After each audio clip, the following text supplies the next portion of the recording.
Dad, I took that idiot's bank card, and there's no money on it. I embarrassed myself in front of the whole store. My sister screamed into the phone.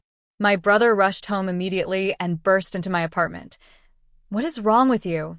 Are you not afraid of anyone anymore? He took one step inside, then froze. My name is Sloan Mercer. I'm 28. And if you think you know how this ends, stay tuned. Have you ever felt the exact moment fear leaves your body and something colder, clearer takes its place?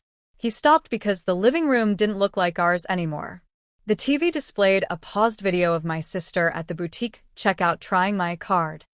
On the coffee table, printed bank statements, a notarized affidavit, and a bright yellow notice from the county court. Temporary protective order, hearing scheduled. By the door, a locksmith tightened the last screw on a brand new deadbolt while our building's security supervisor logged serial numbers of the keys. Hi, I said evenly. Before you ask, that idiot's bank card you stole was a merchant-restricted decoy with a $0 limit. The real accounts moved weeks ago. He stared at the screen, then at the folder in my hand. You recorded us? Backups of threats, demands, and the part where Mom said I'd kneel for grocery money.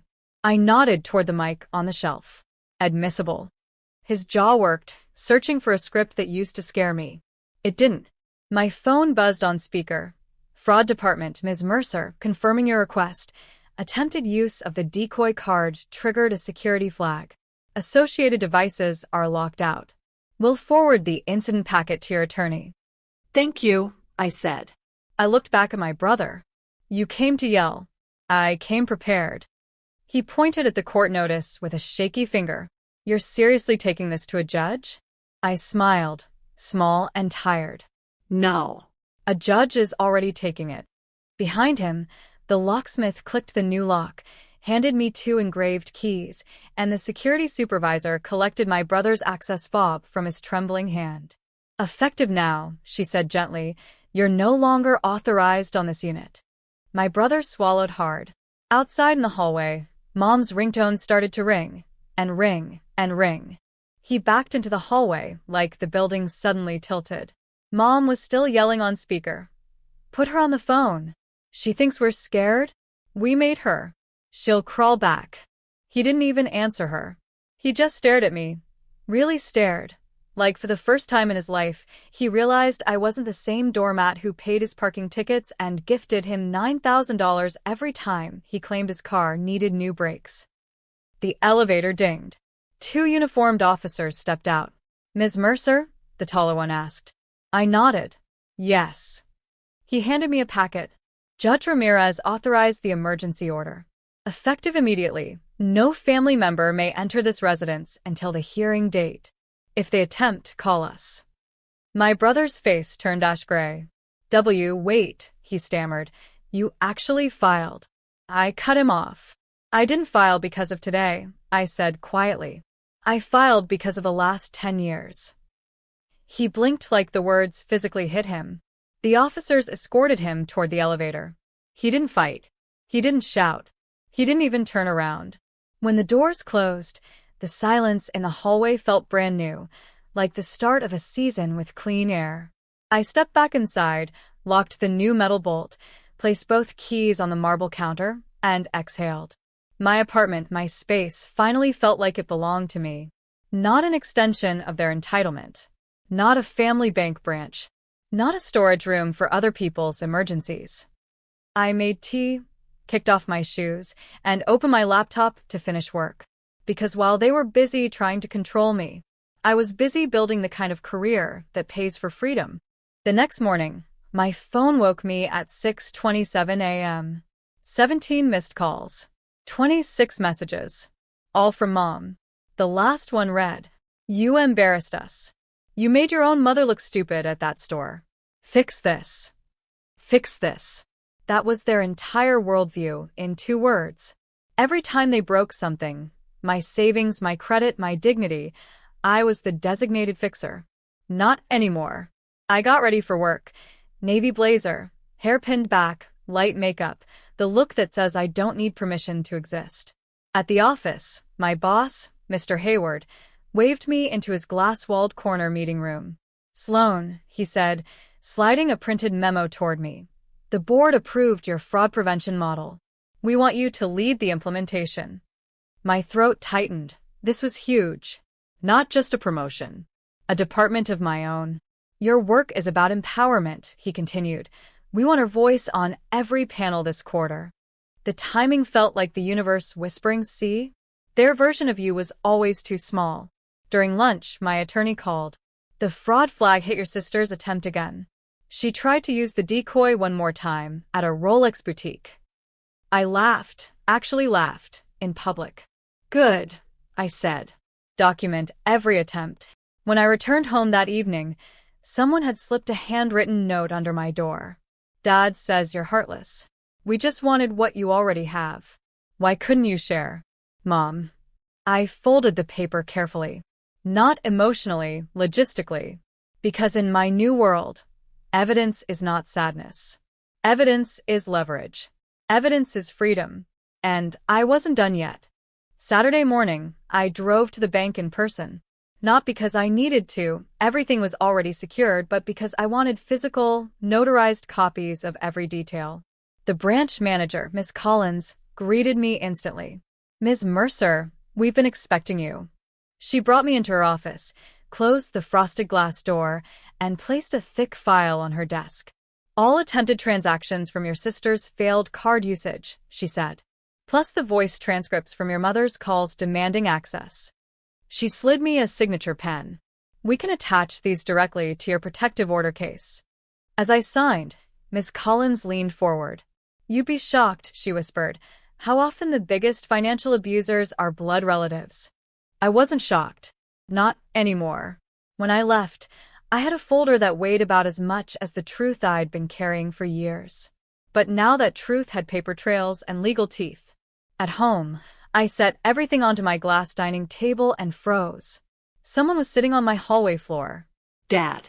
He looked smaller than I remembered, slumped, exhausted, with his hands clasped in front of his face. I waited here for 2 hours, he said quietly. He didn't yell. He didn't accuse. He just looked defeated. Sloan, your mother is hysterical.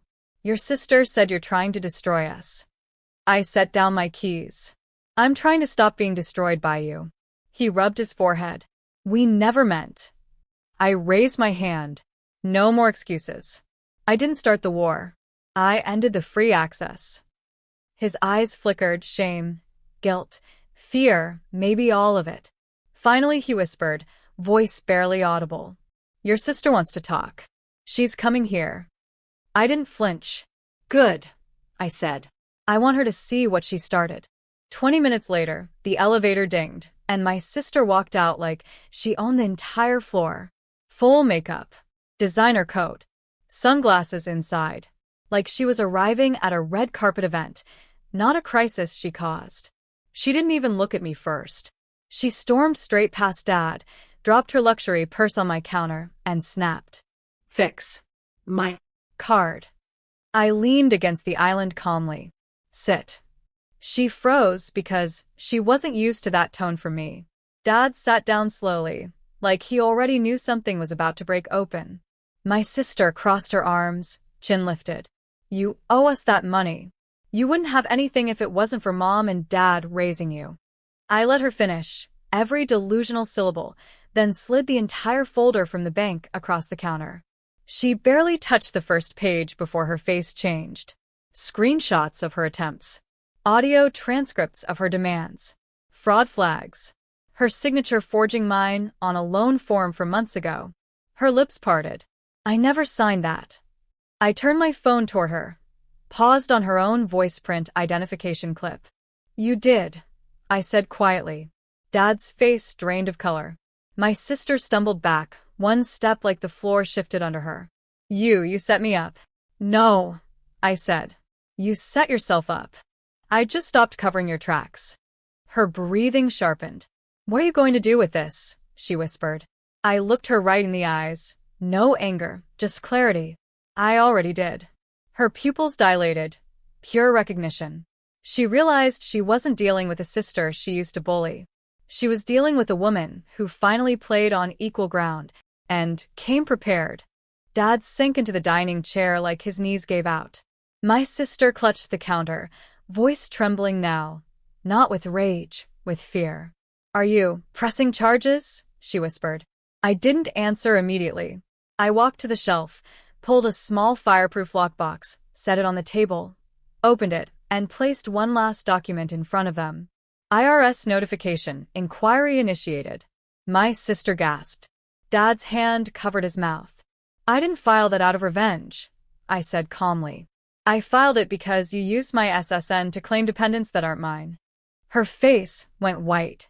Dad whispered, barely breathing, "Oh, God, you told the IRS?" "Yes," I answered. "And they'll find everything I never knew, and everything you never thought I'd find." My sister suddenly grabbed my wrist. "Sloan, please, please, you don't understand. I didn't think you'd actually fight back." Exactly. That was the entire story of my life in one sentence. I gently removed her hand.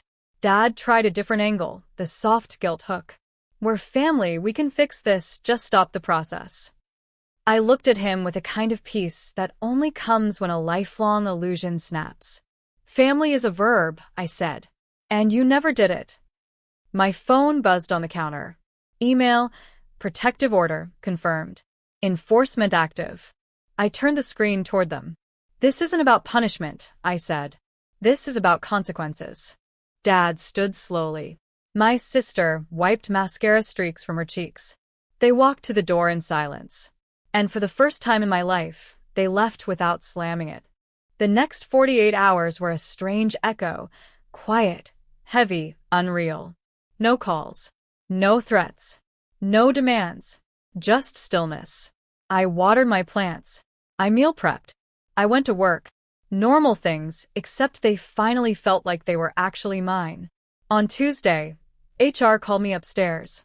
They wanted to inform me, formally, that our company selected me to represent our division at a cybersecurity summit in DC. A national panel. Me. A girl my family once said wasn't smart enough to manage a checking account. Funny how people who treat you like a fool panic when you stop acting like one.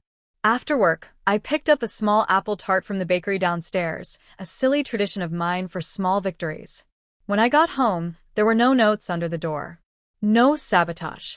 No drama. Just quiet. I washed my face, tied my hair in a bun, sat cross-legged at my new dining table, and opened my laptop.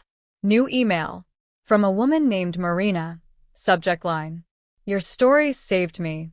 Her message was short, but it shook me. "I saw your talk online." My sister drains my accounts. Yesterday, I closed access. For the first time, I can breathe. I stared at that one paragraph for a long time. Maybe this whole thing, all the pain, all the betrayal, wasn't just for escape. Maybe it was for direction. Hope. Blueprint. Maybe we survive, so someone else doesn't break the same way. I closed my laptop gently. This wasn't the end. It was the pivot. A year later, I stood in a conference hall in DC. Lights dimmed, cameras focused, rows of women in business suits watching me as I spoke. Not as a victim. Not as the quiet daughter who used to apologize for existing. As a keynote speaker. As a subject matter expert. As a woman no one could financially leash ever again. My boundaries didn't destroy my family, I said into the mic. They just revealed who wanted access, not connection. When I finished, the room rose in a standing ovation that moved through the hall like a wave. Not applause for revenge, but recognition of evolution. Back in my hotel room that evening, I opened my balcony door and let the cold air rush in. Down below, taxis slid through wet pavement and streetlights blurred gold across the asphalt. The world looked clean. Sharp. Owned. My phone buzzed. Unknown number. I didn't jump anymore. I read calmly. "We saw your speech online." We had no idea. Dad. For a moment, I just stared at those 9 words. No apology. No accountability. Just awareness. Too late to matter. I typed 3 words back. "Take care. Goodbye." Then I blocked the number. I closed the curtains, brewed chamomile tea, and settled cross-legged on the hotel bed with my laptop open, reviewing applications for the new program I'd built. Secure banking for estranged women. I approved 3 new applicants before midnight. 3 women would wake up tomorrow with access protections my mother tried to rip from me. 3 women would never kneel for grocery money. 3 women would never hand their paychecks to someone who used family as a leash. I set my mug on the nightstand, closed my laptop, and looked out into the dark city. I wasn't running from anything anymore. I was building. For myself. For others. For every woman who learned, the hard way, that blood doesn't guarantee safety.